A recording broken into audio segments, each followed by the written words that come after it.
So hey guys, welcome back to my channel, it's me Riya. তো তোমরা দেখতেই পাচ্ছ সকাল সকাল আমি বেরিয়ে পড়েছি। টাইটেল আর থাম্বনেল দেখে তো বুঝতেই পেরেছো কোথায় যাচ্ছি। তো ট্রেন থেকে নেমেও পড়েছি। দেখো, ট্রেন থেকে নামার পর দেখো আমি যতটা ভেবেছিলাম যে ভিড় হবে না। সকালে বেসিক্যালি সকালে অনেক বেশি ভিড় হয়, কিন্তু এটা ছিল দুপুর টাইম, প্রায় 1-1:30 বাজে। তারপরেও এত ভিড়, বলতে বলতে দেখো কথা বলতে বলতে আমি স্টেশনের বাইরেও চলে এসেছি। এটা হচ্ছে শিয়ালদা স্টেশন। আর এখানে এগুলো যে দেখতে পাচ্ছ না, 2 মাস আগে এগুলো কিচ্ছু ছিল না, এখন হয়েছে। স্টেশন থেকে বেরিয়ে আমি বাসে উঠেও গেছি, আর বাস দেখতে দেখতে চলে এসেছে হাওড়া ব্রিজের ওপর। এই হাওড়া ব্রিজে আমি এসেছিলাম 2016 সালে আমার হাজব্যান্ডের সঙ্গে। এই হাওড়া এসেছিলাম আর কি, কিন্তু 2016-র পর আর কখনো পা রাখা হয়নি। আজ 2025-এ আবার পা রাখছি হাওড়া স্টেশনে। তো সেটা কাজের সূত্রে, আর 2016 সালে এসেছিলাম ঘোরার সূত্রে। তো দুটো রিজন আলাদা ছিল, বাট এসেছিলাম। মানে 2016-র পরে এতটা বছরের গ্যাপের পরে আমি 2025-এ আবারও হাওড়া স্টেশনে পা রাখলাম আর কি।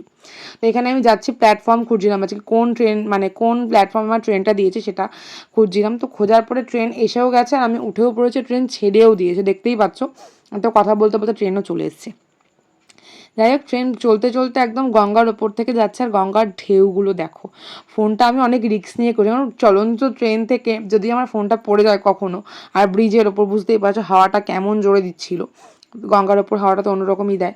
তো গঙ্গাটা দারুণ লাগছিল, সেই জন্য ভিডিওটা আমি করা থেকে আটকাতে পারলাম না নিজেকে। সো ফাইনালি আমরা নেমে পড়েছি আমাদের গন্তব্যস্থল। এখনও পৌঁছায়নি গন্তব্যস্থল, মানে স্টেশনে নেমে পড়েছি। এখন অনেকটা দূর আমাদের যেতে হবে, পথ বাকি আছে। তো এখানকার স্টেশন আমি, মানে এই স্টেশনে আমি প্রথমবার আসলাম, জীবনে প্রথমবার। আর এখানে আমরা সবাই মিলে, যে কটা মেয়ে আমরা গিয়েছিলাম, সবাই মিলে আড্ডা মারতে মারতে, গল্প করতে করতে, হাসি ঠাট্টা করতে করতে যাচ্ছিলাম। মানে আমি চুপচাপ ছিলাম, তো সবাই বলছে তুমি কেন এত চুপচাপ রয়েছো। তো সেই জন্যই কথা হচ্ছিলো আর কি, যে আমি এরকম চুপচাপ মোটেই নয়, বাট নতুন মানুষ দেখলে আমার একটু কনভারসেশন করতে সমস্যাই হয়। তো সেটাই বলা বলি চলছিল। আর এখানে একটা মজার ইনসিডেন্ট ঘটেছে, এটা হচ্ছে আতা।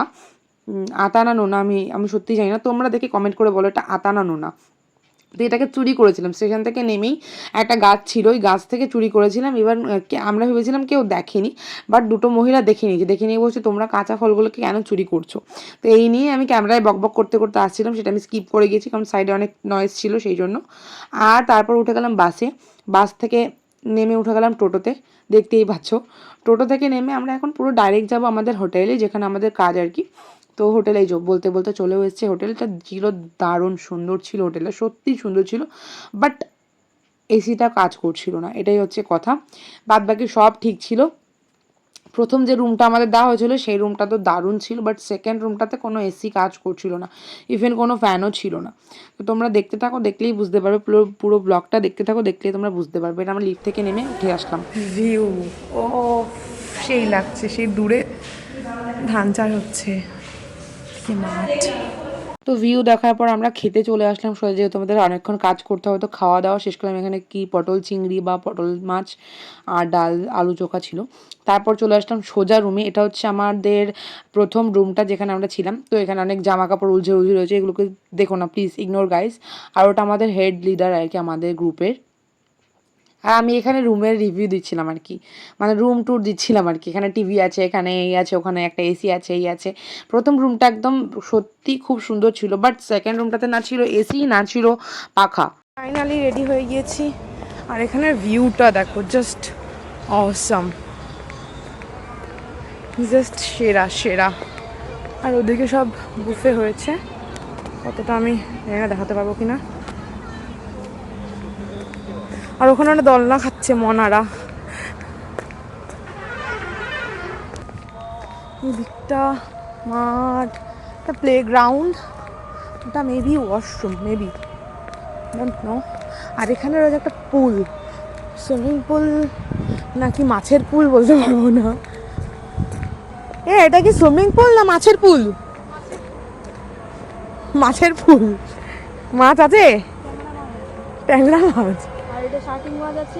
মানে সাপের মতো কি করে দেখলাম? ওটা কি? ফ্লগিং, বড় বড় মাছ আছে এখানে। আরে কি করে। তো এখানে আমি নিজেকে শো করছি, আর কেমন লাগছে আমাকে তোমরাই কমেন্টে জানিও, ওকে। আর তারপর চলে গেছিলাম সোজা ওপরে। আর ওপরে কাজ করার সময় কোনো রকম সুযোগ পাইনি ভিডিও করার, কারণ কাজের মধ্যে ভিডিও করা যায় না, যারা এইসব কাজ করে তারা জানোই। আর তারপরে এই মানে ফেসের অবস্থা দেখে বুঝতে পারছো কতটা টায়ার। রাত তখন 1:30 বাজে, তখনও আমাদের কাজ কমপ্লিট হয়নি। ব্রাইড আর গ্রুম তখনও ডিনার কমপ্লিট করেনি। প্রত্যেকটা গেস্টকে না খাইয়ে আমরা খেতে পারি না, এটাই হচ্ছে আমাদের রুল, কাজের রুল। সেটা মানে যারা এই কাজ করে তারা সবাই জানে। এখানে সবাই টায়ার্ড, প্রত্যেকটা মানুষ টায়ার্ড, কারণ এখানে মানে 700 পিপল ছিল আর কি, মানে 700 জনের আইটেম ছিল।